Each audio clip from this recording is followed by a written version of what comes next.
Hey guys, welcome back to Sangeeta blog. बेटा संगीता है नहीं, क्योंकि संगीता कर रही है पूजा। संगीता मतलब मेरी मम्मी। तो अभी हम आपको दिखाते हैं बैक कैमरा करके। बड़ी मम्मी और मम्मी दोनों तीज कर रहे हैं। लिपवावे, फिर शंख भेदी मृदंग आदि बजाते हुए बहुत से लोग एकत्रित होकर तरह तरह के मंडाचार कहते हुए उस मंडप में पार्वती जी तथा शिव जी की प्रतिमा स्थापित करें। उस रोज दिन भर उपवास कर बहुत से सुगंधित फूल, गंध और मनोहर धूप, नाना प्रकार के नववेद आदि एकत्र कर मेरी पूजा करें और रात भर जागकर करें। ऊपर जो वस्तुएं गिनाई गई हैं उनके अतिरिक्त नारियल, सुपारी, जमीरी, नींबू, लौंग, अनार, नारंगी आदि जो जो फल प्राप्त हो सके उन्हें इकट्ठा कर ले। उस ऋतु में जो फल फूल मिले सब सब सके विशेष रूप से रखें। इसके बाद धूप दीप आदि से पूजन कर प्रार्थना करें। हे शिवे, शिव रूपी ने, हे मंगले, सब अर्थों को देने वाली, हे देवी, हे शिव रूपे आपको नमस्कार है।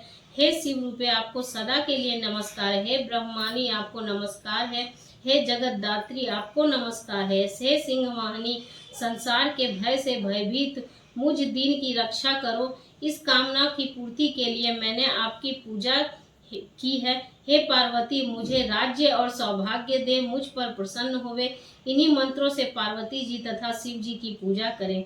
तदंतर विधि पूर्वक कथा सुने और ब्राह्मण को वस्त्र, गौ, सुवर्ण आदि देवे। इस तरह एक चित्त होकर स्त्री पुरुष दोनों एक साथ पूजन करें। फिर वस्त्र आदि जो कुछ हो सके उसका संकल्प करें। हे देवी, जो स्त्री इस प्रकार पूजन करती है वह सब पापों से छूट जाती है और उसे 7 जन्म तक सुख और सौभाग्य प्राप्त होता है। जो स्त्री तीर्थ तिथि का व्रत न कर अन्न भक्षण करती है तो वह 7 जन्मों तक बाध्या रहती है और उसको बार बार विधवा होना पड़ता है।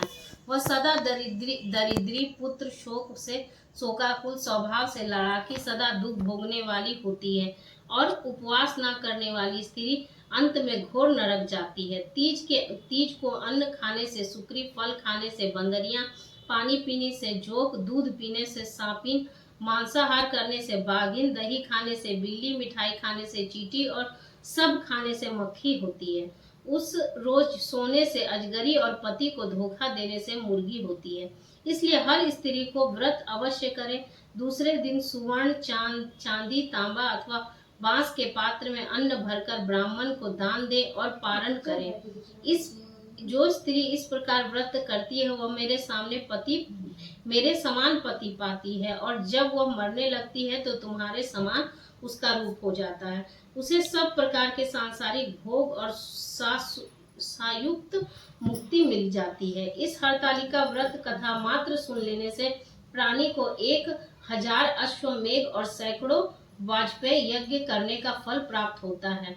हे देवी, मैंने यह व्रतों में उत्तम व्रत बतलाया जिनके करने से प्राणी पापों से छूट जाते हैं। इसमें कुछ भी संशय नहीं है।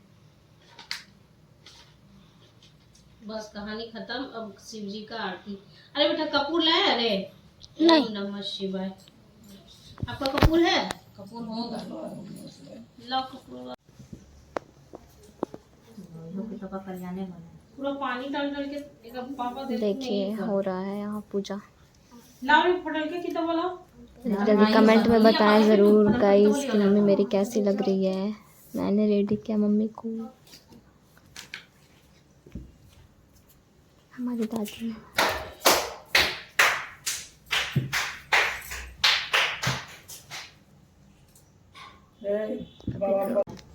गाइस हो चुका है कथा यहाँ पे स्टार्ट। व्रत कथा पूजन करने के बाद कथा सुने। सूत जी कहते हैं, मंदार की माला से जिन पार्वती जी का केश पास अलंकृत है और मुंडों की माला से जिन शिव जी की जटा अलंकृत है, जो पार्वती जी दिव्य वस्त्र धारण की है और जो शिव मिलते हैं गाइस कथा के बाद। ऐसे संपन्न हो और मेरी तरफ से ढेर सारी शुभकामना। मिलते हैं अगले ब्लॉग में। कलश बैठाना पड़ता है और मिट्टी का प्रतिमा भी बनाना पड़ता है, यही शुभ है। और इसी तरह घर में बैठाकर ही पूजा करनी चाहिए, खुद से बनानी चाहिए।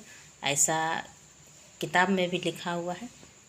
तो मैं और मेरी जेठानी दोनों मिलके बनाते हैं और करते हैं। और ये देखिए कथा भी बुक रखते हैं और इसे पढ़ते हैं हम लोग। उसके बाद अपना पूजा संपन्न करते हैं। Welcome back to my channel और आप सबका स्वागत है मेरे ब्लॉग में।